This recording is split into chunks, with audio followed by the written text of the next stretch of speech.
Act I. The Ordinary Lie. The Moretti estate sat on 11 acres of silence. That's what struck me first, the day I arrived. Not the iron gates or the limestone columns, or the way the gravel crunched like broken teeth beneath the town car's wheels. It was the silence. The kind of quiet that costs money. The kind that says, nothing that happens here will ever reach the outside world. My name is Grace Okonkwo. I was 43 years old that September morning, with 22 years of service behind me and a daughter in nursing school who needed tuition more than I needed pride. When the agency called about the position, head of housekeeping for a private family in Connecticut, they mentioned the salary twice and the family name not at all. I should have known then, but desperation has a way of making the obvious invisible. And I was desperate in that quiet way that doesn't show on the surface. The kind where you smile at interviews and iron your best blouse and pretend you haven't been counting the days until the savings run dry. The house revealed itself in stages. First the circular drive, then the fountain. A bronze angel pouring water from a vessel that never emptied. Then the door, twice my height, opening before I could knock. "You must be Grace." The woman who greeted me was perhaps 60, with silver hair pulled back so tight it seemed to lift her eyebrows into permanent surprise. Her name was Mrs. Palermo, and she ran the household staff with the precision of a military operation and the warmth of a winter frost. "Mr. Moretti doesn't like to be seen," she said as she led me through the marble foyer. "He takes his meals in his study. He sleeps in the east wing. You will clean the west wing, the main floors, and the guest quarters. You will not speak to him unless spoken to. You will not look at him directly. You will not ask questions about the visitors who come at night or the cars that arrive without headlights." She stopped at a narrow staircase, the servants' passage I would learn, built into the bones of the house like a secret the walls were keeping. Do you understand? I understood more than she knew. I understood that this was not a house, but a kingdom, and kingdoms have kings who answer to no one. I understood that the salary they offered was not generosity, but insurance, payment for my silence, my blindness, my willingness to pretend. "Yes, ma'am," I said, and just like that, I became invisible. The first week passed in a blur of lemon polish and white gloves, of learning which floorboards creaked and which doors were never to be opened. The staff was small. A cook named Maria, who spoke mostly in sighs, 2 groundskeepers who never came inside, and a driver named Carlo, who looked at me once, and never again. We moved through the house like ghosts, tidying the evidence of lives we were never meant to witness. Wine glasses with lipstick stains in colors no wife would wear. Ashtrays filled with cigars.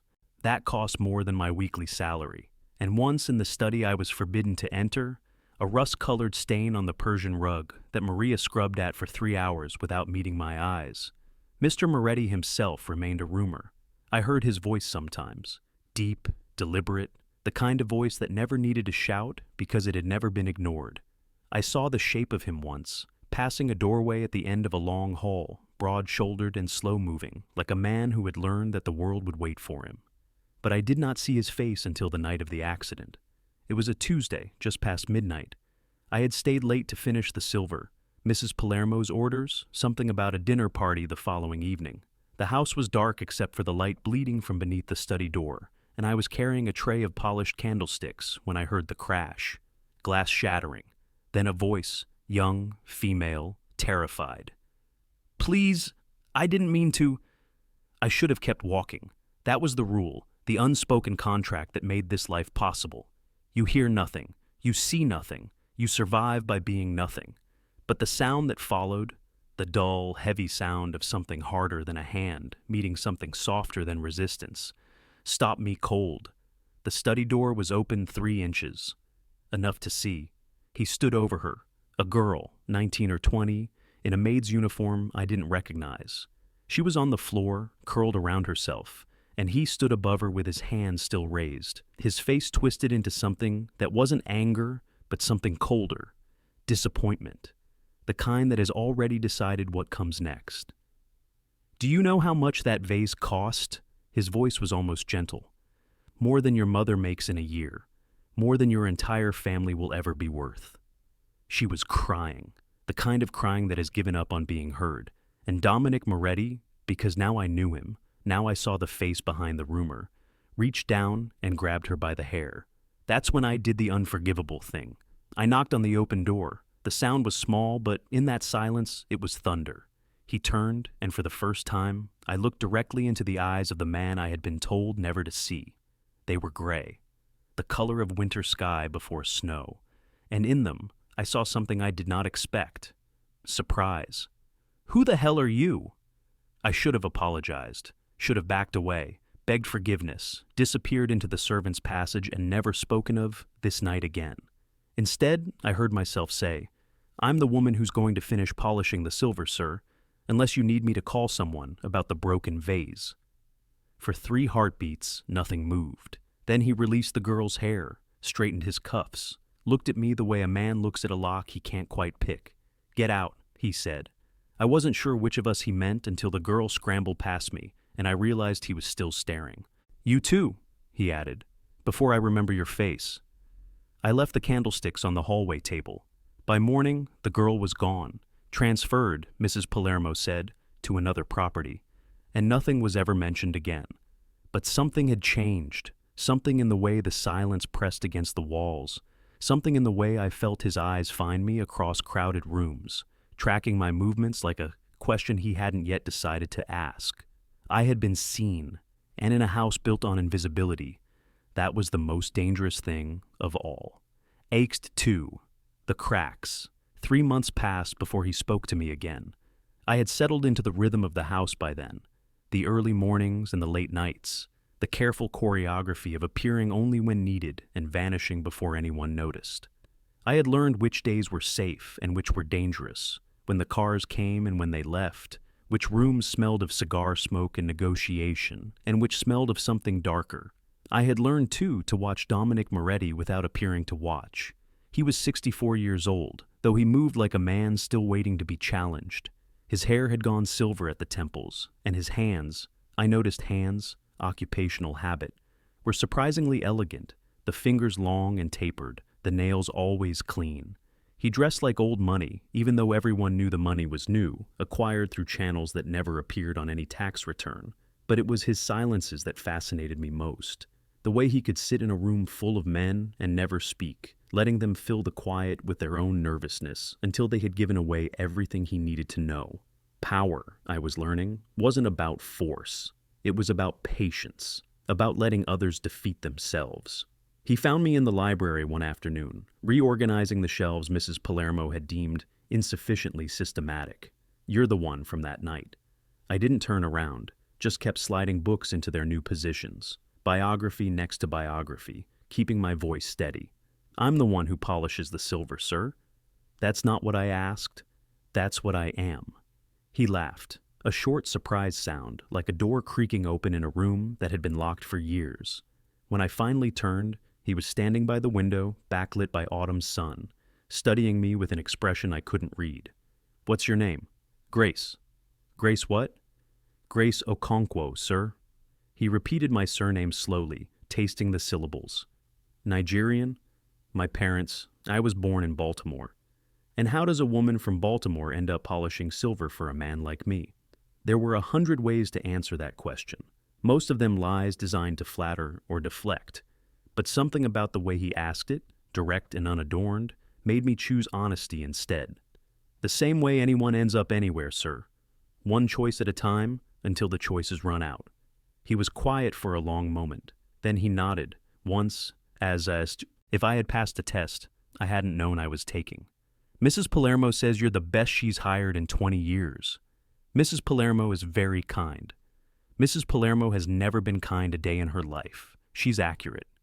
He moved away from the window, and I caught the scent of him, sandalwood and something older, darker.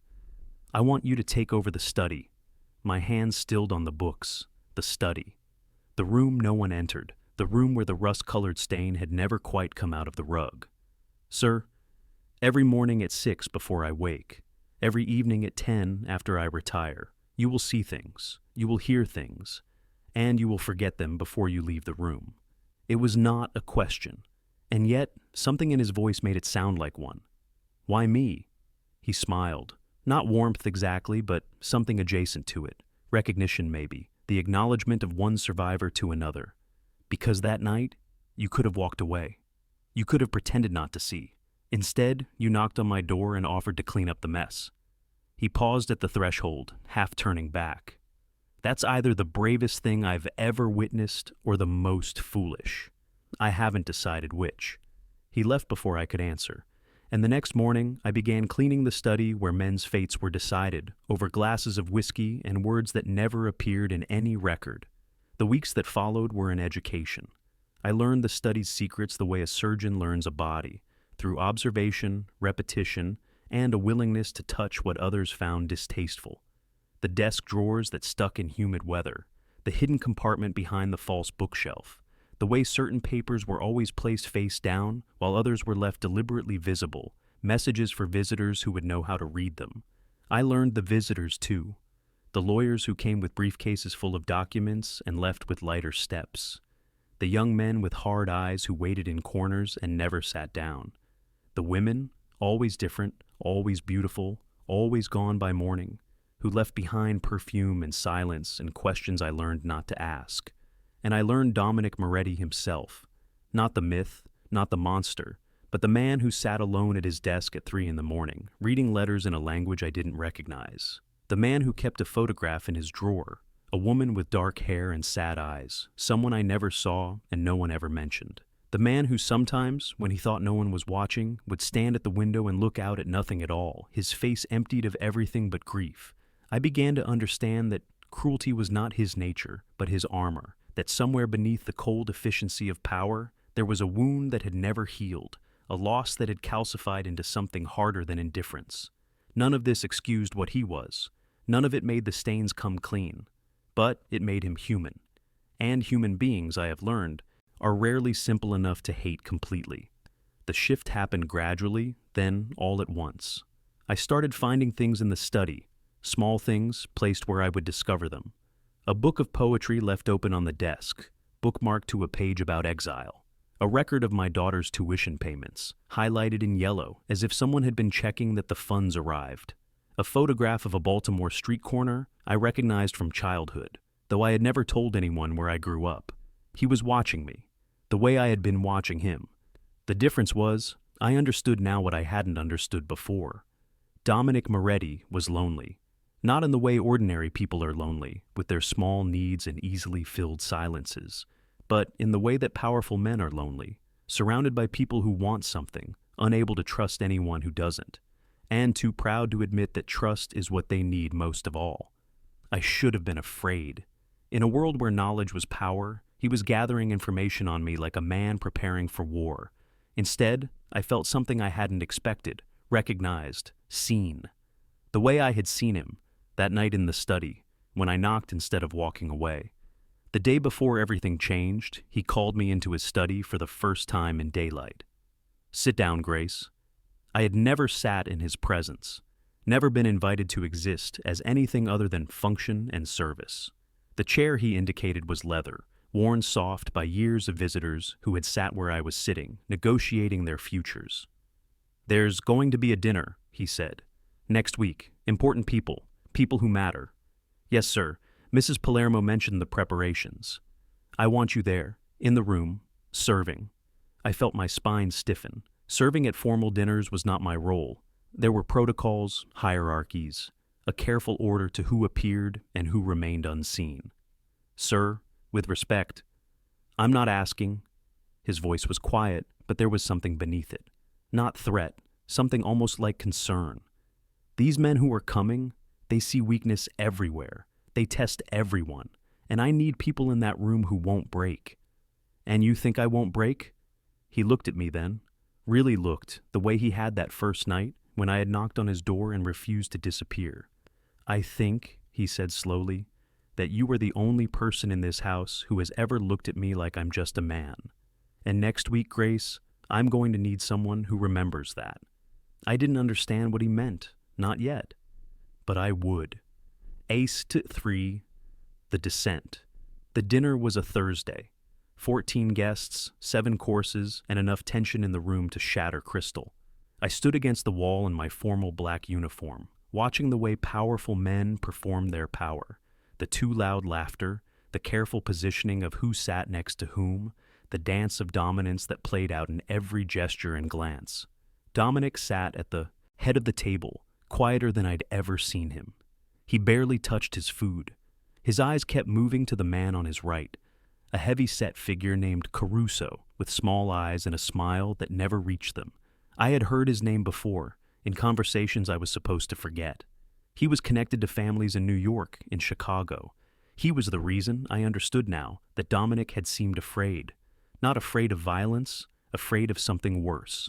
The conversation turned, as these conversations always did, to business, to territory, to arrangements that were discussed in euphemisms so practiced they had become their own language. And then Caruso's gaze found me. "This one," he said, gesturing with his wine glass. "She's new." "Head of housekeeping," Dominic said. His voice was even, but I saw his hand tighten on the tablecloth. "She's been with us several months." "Pretty?" Caruso's smile widened. What is she, African?" The word hung in the air like smoke. I felt the other guests shift, some looking away, others leaning in with the hunger of people who sense blood. "She's American," Dominic said, "and she's not on the menu." Caruso laughed, a wet, ugly sound. "Everything's on the menu, Dom. That's what you've never understood. You play like you're above it all, but at the end of the day, we're all just selling something." He turned his small eyes back to me. "What do you say, sweetheart? You want to serve more than dinner tonight?"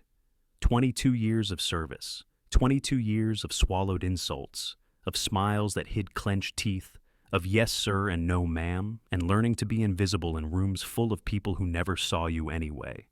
I could have done what I'd always done. Lowered my eyes, pretended not to hear, survived.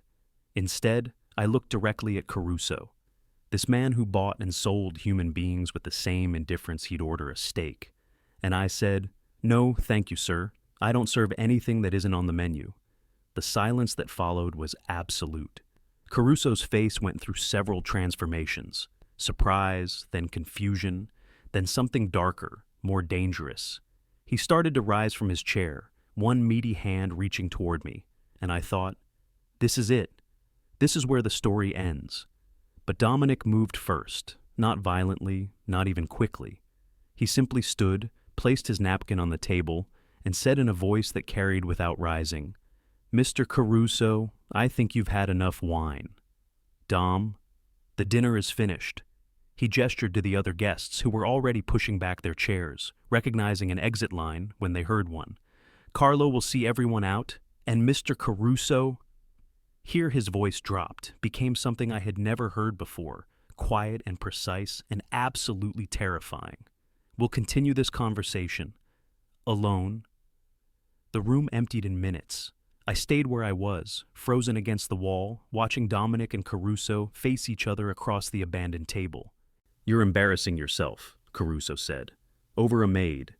I'm establishing something you seem to have forgotten." Dominic walked slowly around the table, straightening chairs as he went, restoring order to chaos. "This is my house. These are my people. And while you're here, you will treat them with respect." "Respect?" Caruso laughed, but there was uncertainty in it now. "Since when do we respect the help?" Dominic stopped directly in front of him. And for a moment, I saw the man who had built this empire, not through cruelty alone, but through something harder, an absolute refusal to be diminished. "Since I decided we do," he said, "now get out of my house." Caruso left. The cars followed. And then it was just the two of us, standing in the wreckage of crystal and candlelight, with everything between us changed. "You shouldn't have done that," I said finally. "Neither should you." He poured 2 glasses of wine from the bottle that hadn't been finished, handed me one without asking if I wanted it. "That man has killed people for less." "Then why did you stop him?" He was quiet for a long moment. Then he raised his glass, and I saw something in his eyes I hadn't seen before. Not respect exactly. Something closer to recognition. "Because you were right," he said. "Some things shouldn't be on the menu." We drank in silence, and I understood in that moment that I had crossed a line that could never be uncrossed, not into danger, though danger would come, into something more complicated. Dominic Moretti had seen me refuse to be invisible, and instead of punishing me for it, He had chosen to stand beside me. That was the night the war began. AC-4, The Reckoning. The weeks that followed were quiet in the way that silence before storms is quiet, heavy, charged, waiting. Caruso didn't forget. Men like him never forget. But whatever arrangement existed between his family and Dominic's held, at least on the surface. The cars still came at night. The visitors still arrived and departed. The house continued its routines, as if that dinner had never happened. But I felt the change. In the way Mrs. Palermo looked at me now. Not with warmth exactly, but with something like grudging acknowledgement. In the way the other staff stepped aside when I passed, making room for someone whose position had shifted in ways none of us fully understood. And in the way Dominic began to talk to me, not often, not at length, but in moments stolen from the day's machinery. A question about my daughter's classes, a comment about a book I'd left on my cart, a pause in the hallway that lasted 3 beats too long. He was testing something, or maybe just allowing himself something he had forbidden for years. "Do you believe in redemption, Grace?"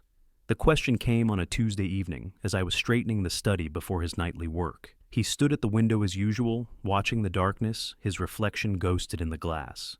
"I believe in choices," I said. "What we do with them, what they do to us." "That's not an answer?" Maybe redemption isn't a question that has one. I set down the paperweight I'd been dusting. Heavy crystal, the kind that could crack a skull. Some people spend their whole lives trying to be forgiven. Others just keep making new choices until the old ones don't matter anymore. He turned from the window. In the lamplight, he looked older than usual, tired in a way that had nothing to do with sleep. "I've done things," he said, "things that can't be unmade." "I know. And you stay anyway." "I stay because leaving wouldn't change what you've done, and maybe—" I hesitated, unsure if I had the right to say what came next. "Maybe staying means something too. Maybe it means I believe people can be more than their worst moments." He looked at me for a long time. Then he nodded once and returned to his desk. "My wife," he said quietly. The photograph in the drawer. Her name was Elena. She died 11 years ago. Cancer, the slow kind, where you watch someone disappear one piece at a time. I said nothing. Some confessions require only witness, not response. After she was gone, I became this. He gestured at the room, the house, the empire of silence that surrounded us. She was the part of me that remembered how to be human. And when she died, I convinced myself that being human was weakness, that the only way to survive was to stop feeling anything at all. Did it work? For a while. He opened the drawer, took out the photograph, studied it with an expression I couldn't name.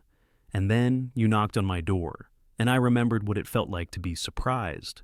The night Caruso came back, I was alone in the kitchen. It was past midnight. I had stayed late to prepare the next day's menus with Maria, and I was just finishing the tea I allowed myself before bed when I heard the footsteps. 3 men, Caruso in front, 2 soldiers behind. They moved through the house without bothering to be quiet, the confidence of people who believed they had already won. I should have hidden, should have slipped through the servants' passage and disappeared into the night, the way I'd been trained to disappear. Instead, I stood up. "Mr. Moretti is in his study," I said. "You'll want to announce yourselves." Caruso smiled that wet smile. "We're not here for Moretti. Not yet." He moved closer, and I smelled the alcohol on him, the sweat, the particular stench of violence waiting to happen. "We're here for the maid who doesn't know her place." I had perhaps 3 seconds to choose. 3 seconds between the woman I had been, careful, invisible, surviving, and the woman I was becoming. I chose. "My place," I said, "is exactly where I'm standing." He lunged. I stepped aside, not trained, just instinct, the body's ancient knowledge of how to be a moving target. His hand caught my arm, twisted, and I felt the pain shoot up to my shoulder as he slammed me against the counter. "You think you matter?" His face was inches from mine, his breath hot and sour. "You think because Dom looked at you twice, you're something special? Let me tell you what you are. Let her go." Dominic's voice came from the doorway. He was still dressed from the day, but there was nothing civilized left in his posture. He held no weapon, but he didn't need one. The threat was in his stillness, in the absolute certainty that what came next would be catastrophic. "Dom, this doesn't concern you." Everything in this house concerns me. He stepped forward, and the two soldiers behind Caruso shifted nervously. Release her, now. Or what? You'll make a call? You'll complain to the council? Caruso laughed, but his grip on my arm loosened slightly. You've gone soft. All that talk about respect and dignity. That's not how this works. That's not how it's ever worked. You're right. Dominic moved closer. It's not how it worked. It's how it's going to work, starting tonight. He looked past Caruso to the men who had come with him. You two, how long have you worked for this man? They glanced at each other, said nothing. Long enough to know what he is, long enough to know what happens to people who cross him. Dominic's voice dropped, became almost conversational. But let me ask you something. What happens to people who cross me? Silence. I'll tell you, nothing. Because no one who crosses me survives long enough for there to be consequences. He smiled, a terrible smile, bright and cold. But that's not because I'm cruel. It's because I'm patient, because I remember, and because when I act completely. He reached out, casual as a handshake, and placed his hand on Caruso's wrist, the one that still gripped my arm. Let her go. For a moment that stretched into forever, nothing moved. Then Caruso's fingers opened and I stumbled free, catching myself against the counter, my shoulder screaming. This isn't over, Caruso said. You're right. Dominic stepped back, straightened his cuffs, became again the civilized man the world expected to see. But tonight it is. Carla will show you out, and, Mr. Caruso, he paused at the doorway, half turning. The next time you touch someone under my protection, I won't give you the chance to leave. They left. The house swallowed the sound of their cars, and then it was just the two of us, standing in the kitchen where servants were never supposed to be seen. You should go to the hospital, he said. Your shoulder is fine. I rotated it carefully, testing, bruised but not broken. Why did you do that? Do what? Risk a war over me. He was quiet for a long moment. Then he walked to where I stood, and for the first time in all the months I'd known him, he looked uncertain. Elena used to say that we become what we protect. He reached out, touched my injured shoulder with a gentleness I didn't expect. I've spent 11 years protecting nothing but myself. Maybe it's time I protected something that matters. I should have stepped away. Should have remembered the rules, the boundaries, the careful architecture of invisibility that had kept me safe. Instead, I stayed. This will change things, I said. Between you and Caruso, between you and everyone. I know. You might not survive it. I know that too. He let his hand fall. But I meant what I said at that dinner. Some things shouldn't be on the menu. Some things are worth protecting, even if it costs everything. And I'm worth that? He looked at me, really looked, the way he had that first night, when I was just a maid who had knocked on a door she should have ignored. You're the only person who's ever made me want to be worth something myself. ACT 5. The echo. The war, when it came, was quieter than I expected. No gunshots in the night, no dramatic confrontations. Just meetings behind closed doors, phone calls at strange hours, visitors who came and left with envelopes that changed hands in shadows. Dominic was orchestrating something. I didn't know what, didn't want to know. And whatever it was required the kind of patience he had spent a lifetime perfecting. Caruso disappeared 3 months later, not violently, or at least not visibly. The official story was retirement, a house in Florida, poor health that required distance from the business. But I saw the way the other families looked at Dominic now. Not with fear exactly, with something more complicated. Respect, perhaps. The acknowledgement that power could be wielded differently than they'd assumed. I didn't kill him, Dominic said one evening, apropos of nothing. We were in the study, our ritual now, these quiet conversations at the end of long days. I had stopped pretending to clean months ago. Instead, I sat in the leather chair that had become mine, and we talked. About books, about music, about Elena sometimes, and the daughter he'd never had, and the choices that had brought us both to this room. I didn't ask, but you wondered. I try not to wonder about things I don't want answered. He smiled, a real smile, the kind I had learned to recognize. Caruso destroyed himself. Arranged the circumstances, made sure the right people saw what he really was. Let gravity do the rest. Is that what you call it? Gravity? It's what Elena used to call it. He leaned back, and in the lamplight, I could see how much he had changed. Or maybe how much he had returned to whatever he'd been before grief had turned him to stone.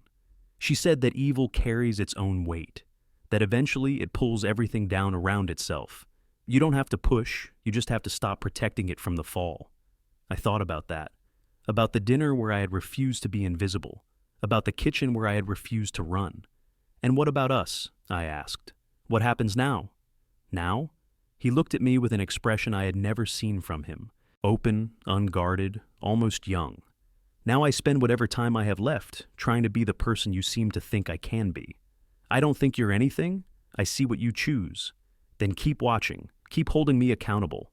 He reached across the space between us, and I let him take my hand. That's the only redemption that matters. Having someone who refuses to let you forget what you could be. The years that followed were not a fairy tale. Dominic remained who he was. A man with power, with history, with sins that could never be fully washed clean. The business continued, though it shifted in ways I didn't fully understand, becoming something less violent, more legitimate. The house still held secrets. The cars still came at night. But something had changed. In him. In me. In the space between what we were supposed to be and what we chose to become. I stayed, not as a maid, not anymore, but as something for which there was no title, advisor, conscience, friend, the person who knocked on doors and refused to disappear. My daughter finished nursing school, became a doctor eventually, pediatrics, children's emergency medicine. When she visited the estate for the first time, she stood in the foyer and looked at me with eyes I recognized. "Mama," she said, "what is this place?" "Home," I told her, "for now." "And him? The man you work for?" I thought about all the answers I could give, the careful explanations, the justified choices, the long journey from invisibility to whatever this was. "He's a man who's trying," I said finally. "That's all any of us can do." Dominic died on a Tuesday just past midnight. I was with him, had been with him for 3 days, ever since the doctors said there was nothing more to be done. The cancer that had taken Elena had come for him too, though it had waited 30 years to collect. He was not afraid. That surprised me, though perhaps it shouldn't have. Men who have lived as he had learn to make peace with endings long before they arrive. "Grace," he said near the end. His voice was thin, but his eyes were clear. "I need you to know something. I know everything I need to know." "No." He squeezed my hand with the ghost of his old strength. "You saved me. That night in the kitchen, that dinner with Caruso, every day since. You saved me from becoming something that couldn't be fixed. You saved yourself. I just reminded you how." He smiled. "Same thing." The last thing he said, just before dawn, was my name. Just that. Grace. As if it were the answer to a question he had spent his whole life asking. I buried him next to Elena in a cemetery where no one would think to look for a man like Dominic Moretti. There were no headlines, no legacy of violence for the world to remember. Just a simple stone with 2 names and a single word between them. Together. The house was sold. The business dissolved into legitimate channels I never tracked. Mrs. Palermo retired to a cottage in Maine. Maria opened a restaurant in Brooklyn, the staff scattered like seeds, carrying their secrets to new soil. And I bought a small apartment in Baltimore, the same neighborhood where I'd grown up, though I didn't recognize much of it anymore. I plant tomatoes on the fire escape. I visit my daughter on weekends. I read books from a library I can walk to.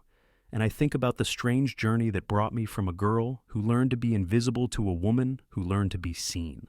Sometimes, when the light is right, I think about that first night in the study, the crash of breaking glass, the choice to knock instead of walk away. Every life pivots on moments like that. Tiny decisions that don't seem like decisions at all. The choice to stand up.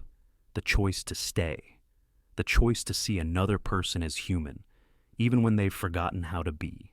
Dominic Moretti was a monster once, a man who confused cruelty with control and silence with strength. But he was also a man who could be reached, who could change, who could, in the end, become something worth protecting. And that's the thing about darkness, I've learned. It isn't permanent. It's just the space where light hasn't arrived yet. All you have to do is knock. The end.